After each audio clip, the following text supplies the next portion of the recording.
just sidestepping, how important do you think it is? Because now in the current situation of the world, you know, with the social issues, with the economic issues, with the political issues which are happening, how important do you think it is for poets to actually reflect what's happening within the society, or are they supposed to keep it quite romanticized? What do you feel as a poet yourself? Well, I'm really happy that the questions are really very good, and I appreciate both of you.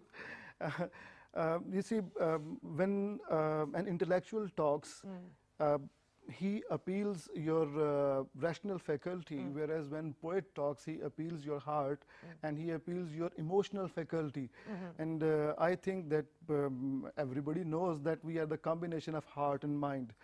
When you are sensitized by your teacher, that and sensitized rationally that these are the problems of the world and these are the solutions, you take it as a problem rationally, obviously, but that does not have the that is not flowed down into your heart. But when a poet comes and start telling you, and first of all he emotionally engages you and then starts telling you these are the problem, but please don't worry, we do have some solutions as well, please take these solutions. And obviously you listen by heart, because the poet addresses your heart, and obviously our emotions get engaged first and our rational capability comes follows Amazing. it.